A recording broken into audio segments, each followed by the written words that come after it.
안녕하세요. 36살 결혼 4년차 주부입니다. 결혼 첫 해에 아이를 가지려 노력을 많이 했는데 결과가 좋지 않았어요. 무리하는 것보다 마음 비우고 있으면 생길 거라는 말을 들어서 신랑이나 저나 조급해하지 않고 천천히 했는데 해가 지나도 별다른 소식이 없었네요. 아무리 부부라지만 신랑이야 잃을 게 저보다 적으니 양가 부모님도 각기 다른 반응이세요. 친정 부모님은 당연히 제 걱정이 우선이니 요즘은 애 없이도 많이 산다더라. 일부러 안 낳는 사람도 있다는데 너 자신을 가장 먼저 생각하고 최우선으로 여기거라 하면서 괜찮다고 하시는데 시댁은 또 그렇지 않네요. 시어머니께서 조금 유난스러운 부분이 있으시거든요. 결혼 4년 동안 아직 애도 들어서지 않았는데 시어머니는 평생의 자랑이 아들 둘 낳은 걸로 삼을 정도로 자부심이 있는 분이셔서 하루빨리 아이를 낳아야지가 아니라 하루라도 빨리 아들을 낳아야지라고 매번 보채십니다. 신랑은 제 편 들어주고 있어요. 사실 병원에서는 원인을 모르는 불임이라는 이야기를 들었는데 시부모님께는 병원 가서 검사 받아봤더니 남자인 자기한테 있다더라 하면서 저한테 스트레스 주지 말라고 매번 저를 위해 편을 들어줍니다.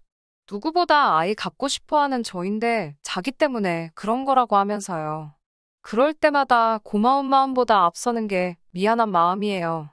평소 때는 별로 티를 안 내시는데 특히 명절날이라든지 형님네와 같이 있을 때면 아들 손주 하면서 제 속을 뒤집어 놓으시네요.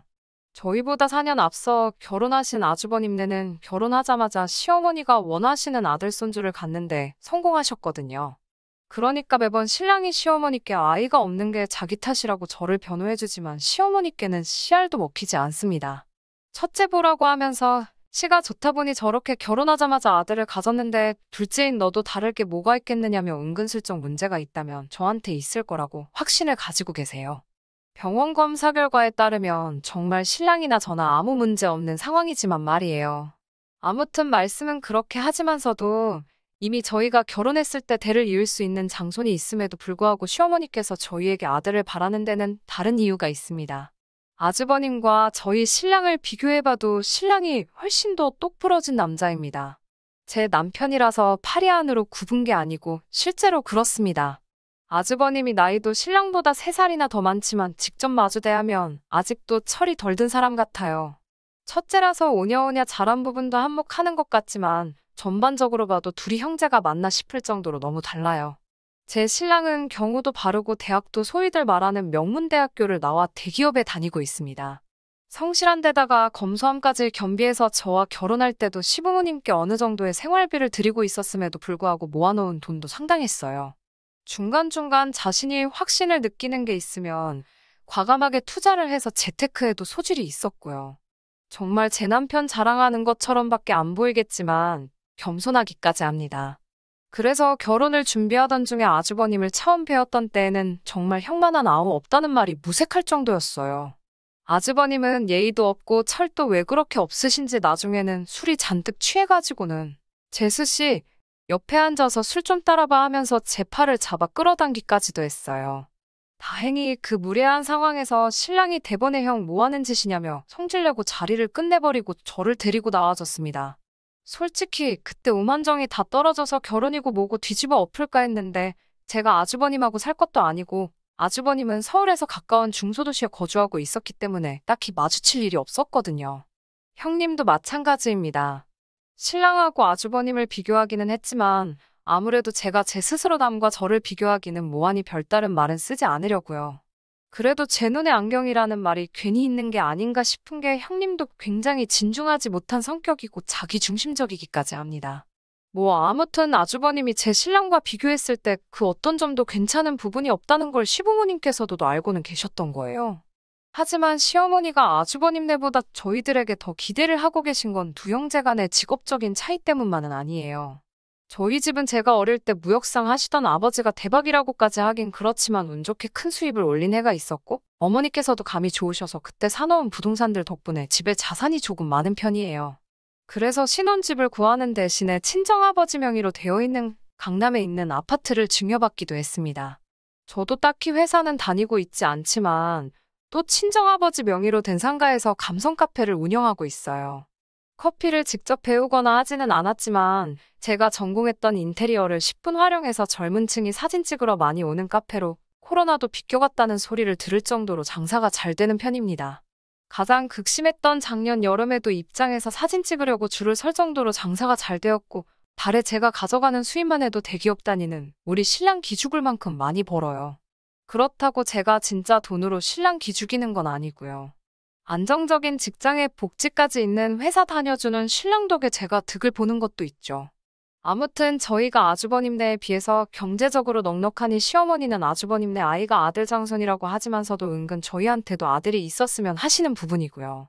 그런데 결혼하고 한 해, 두 해가 지나면서 통 아이 소식이 없으니 시어머니께서 조금 극성으로 변하신 부분이 없지 않아 있습니다.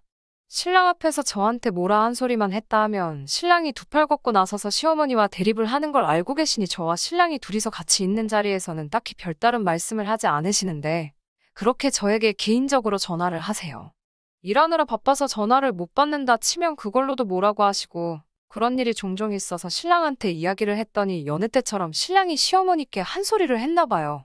그런데 그러고 얼마 뒤에는 자기 아들한테 고자질을 했다면서 뭐라 한마디 하시고 또 이번 일을 가지고 신랑에게 말만 한번 해보라고 엄포를 놓으시더라고요. 사실 시어머니 엄포가 겁난다거나 무섭거나 하지는 않았지만 신랑이 중간에서 참 스트레스 많이 받겠다는 생각에 몇 번은 제가 그냥 흘러넘기려고 했습니다.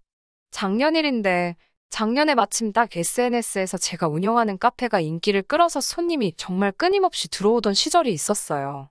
장사가 잘 되니까 좋은데 너무 준비 없이 들이닥친 손님 때문에 정신없이 바쁘던 하루였습니다. 그날도 시어머니가 저한테 무슨 쓸데없는 소리를 하시려고 전화를 하셨었나 봐요. 눈을 감았다가 뜨는 시간도 아쉬울 정도로 바쁘고 일손마저도 부족한 와중이었으니 제가 전화를 받을 수 있을 리가 없었어요. 시어머니도 오기가 생기셨는지 제가 언제까지 전화를 안 받으려나 보자는 식으로 쉬지 않고 전화를 하시더라고요. 솔직히 너무 바쁜데 전화 벨소리 계속 울리고 있으니 짜증이 나서 전화기를 꺼버리고 일에 집중을 했어요. 그렇게 2시간쯤 지났는데도 손님이 빠질 생각을 안 해서 숨 돌리기도 힘든 상황이었는데 시어머니가 가게 문을 벌컥 열고 들어오시더라고요.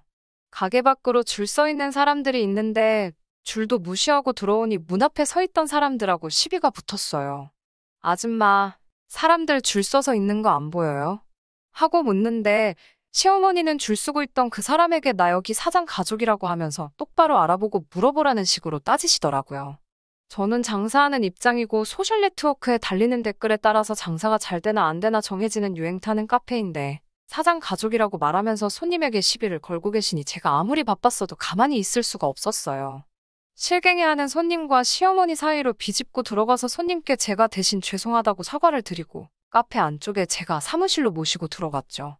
가게는 여전히 너무 바쁜 상황이었지만 시어머니 그대로 두었다간 가게 평판이고 뭐고 다 날아가 버릴 것 같았어요. 사무실 안쪽으로 모시고 가니 가자마자 하시는 말씀이 너는 며느리가 전화도 안 받고 대체 뭐 하는 거냐고 화를 내시더라고요. 어머님도 보셔서 알지 않느냐. 가게 밖에까지 줄이 서 있는데 제가 어떻게 전화를 받겠느냐고요. 그거 잠깐 전화 받아서 바쁘다고 말하는 게 그렇게 힘드냐며 화를 내시더라고요. 그 부분은 제가 잘못했다고 죄송하다고 사과드리면서도 정말 그 정도로도 시간이 없었다고 말씀드렸지요. 시어머니가 제게 뭐라 한마디 하려는 찰나에 홀에서 저 빠져 있는 동안 혼자 고군분투하던 직원이 하다가 안 되겠는지 저를 크게 부르더라고요. 그래서 어머님이 말씀하시는 와중에 금방 돌아오겠다고 다시 매장으로 뛰쳐나갔어요. 한참을 카운터 안쪽에서 음료수 만드느라 계산 도와주느라 정신없이 일을 하고 있었어요. 시간이 얼마나 지난지 모르겠는데 사무실에서 느닷없이 시어머니가 나오시더니 어쩜 어른을 기다리게 만들 수 있냐고 한 소리 하시더니 더 이상 못 기다리겠다고 하고 가시더라고요. 정신없는 와중에 그냥 가신다니 고맙기까지 할 정도였어요. 그날 카페 문을 닫으니 진이 빠져서 집까지 운전하고 돌아올 기력조차 없더라고요. 차 안에서 잠깐 숨 좀 돌리고 있다가 그래도 직접 오기까지 했는데 시어머니 그냥 보낸 게 마음에 걸려 전화를 드렸지요. 시어머니가 제 일터까지 찾아온 이유가 참 충격적이었습니다. 전화를 해도 제가 안 받다가 얼마 안 있어서 전화기가 꺼졌으니 그게 너무 의심스러웠다고 하시더라고요. 신랑하고 저 사이에 아들이 안 생기는 이유가 제가 혹시 딴 남자를 만나기 위해서 일부러 애를 안 갖고 있는 거라고 생각하셨다고 하시네요. 참 실망스러워서 그게 무슨 말씀이라고 하려는 찰나에 뱉으신 말에는 사과는 안 하시고 오늘 보니까 장사가 좀 잘 되는 것 같던데 얼마나 버냐고 물어보시더라고요. 저도 그 순간 짜증이 나서 그랬는지 돈 가지고 어머님 기라도 죽여보려는 생각에 원래도 신랑이 버는 것보다 많이 벌었는데 이번 달에는 특히 장사가 더 잘 돼서 신랑이 2달치 벌어오는 것보다 훨씬 많이 벌 것 같다고 말씀드렸죠. 결혼 전에는 카페 그거 돈이나 되냐면서 무시하시며 대기업 다니는 신랑 얻은 게 제 평생의 복인 것처럼 말씀하시더니 제가 얼마 버는지 알고 나시니 그래 하면서 놀라시더라고요. 제가 생각이 얼마나 짧았었는지 괜한 소리를 해가지고 일을 크게 만든 것 같습니다. 며칠 지나지 않아서 가게에서 일하고 있는데 아주버님이 찾아오셨어요. 어쩐 일로 여기까지 오셨냐고 했지요. 왜냐면 아주버님 사시는 곳이 대중교통은 다니지만 서울이 아닌 곳에 있어서 강남까지 오시려면 2시간은 좋게 걸리는 거리거든요. 아주버님이 알 수 없다는 표정을 하면서 제가 불러놓고는 무슨 소리를 하는 거냐고 짜증을 내더라고요. 그러고 나선 어디론가 전화를 거시더니 한참 뭐라 서로 대화를 나누다가 전화기를 저에게 바꿔주네요. 상대방은 다른 사람이 아니고 시어머니셨어요. 저번에 왔을 때 보니 가게가 일손이 많이 필요할 것 같아서 아주버님을 보냈다는 알 수 없는 소리를 하시더라고요.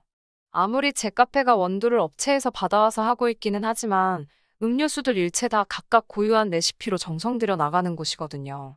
그런데 카페도 잘 모르는 아주버님이 오셔봤자 도움될 것도 없고 오히려 숙련된 직원들 동선에 방해만 될 뿐이었어요. 그래도 신랑의 오빠인데 문전박대 할 수는 없으니 계산대 보는 법이라도 알려드리고 그 부분만 도와달라고 부탁드렸죠. 그런데 시작한 지 30분도 안 돼서 입이 대빨 나와서 지루하다 궁시렁대고 열심히 일하고 있는 직원들한테 커피는 믹스커피가 제일 맛있는데 5,000원씩 내고 음료수 사 먹는 사람들이 참 이상하다는 재미없는 농담이나 하고 있더라고요. 잠깐 자리를 비웠길래 어디 갔나 했더니 밖에 덥다고 가게 화장실에서 담배를 피고 나오더군요. 정말 혈압이 올라서 쓰러질 뻔했습니다. 웬만하면 시어머니와의 일들은 신랑 중간에서 불쌍해 보여서 한동안 제가 스스로 누르면서 지내왔는데 이날 일은 말을 하지 않을 수가 없었어요. 신랑은 자초지종을 듣고 두 사람 다 미친 거 아니냐고 곧바로 전화를 걸더라고요. 어찌어찌 아주버님이 일하시는 건 없던 일로 하기로 했는데 다음날 신랑 출근하고 저도 출근 준비하는데 시어머니한테서 전화가 왔습니다. 그걸 그새 아들한테 고저지를 했냐며 또 성질을 부리시더라고요. 신랑이 화나 있던 것 때문에 대답만 그렇게 한 거지 아주버님을 제 가게에서 데려다 쓰라고 강요를 하시더군요. 그 이유가 더 어이없었어요. 제가 언제라도 아들을 갖게 된다면 일을 하지 못할 것 아니겠냐고 그렇다고 그 많은 돈 버는 거 아주버님한테 월급을 700씩 주면 어떻겠냐고.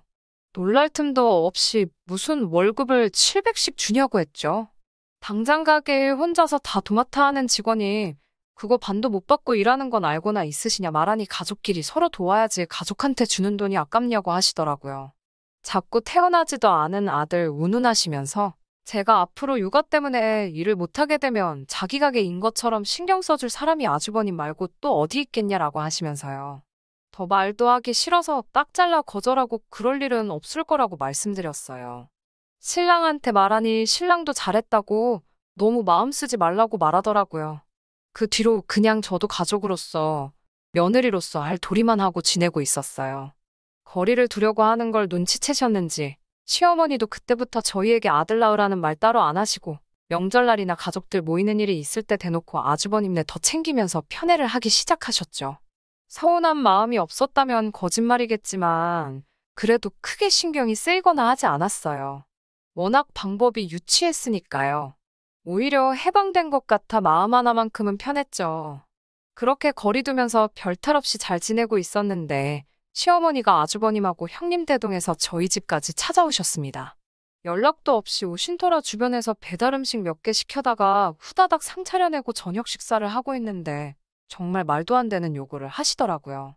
식사 중에 뜬금없이 맹모삼천지교라는 걸 알고 있느냐고 하시길래 무슨 말을 하시려나 했더니 이제 아주버님네 아이가 초등학교에 입학할 나이가 되었으니 더 좋은 환경에서 교육을 시키고 싶다고 하더라고요.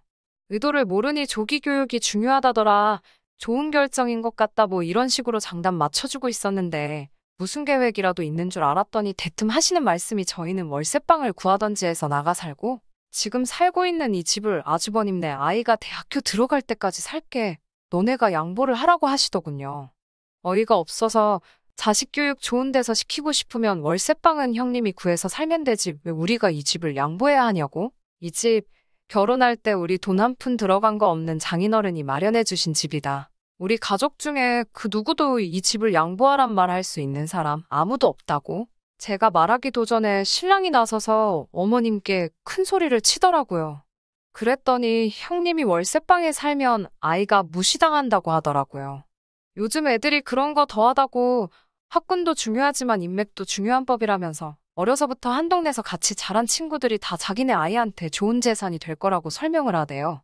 자기들이 월세방 같은 데서 살았다간 애가 앞으로 또래 친구들한테 무시당하고 미운 털이나 박히지 암만 공부를 잘해도 요즘은 인맥이 없으면 아무런 쓸모가 없다면서요.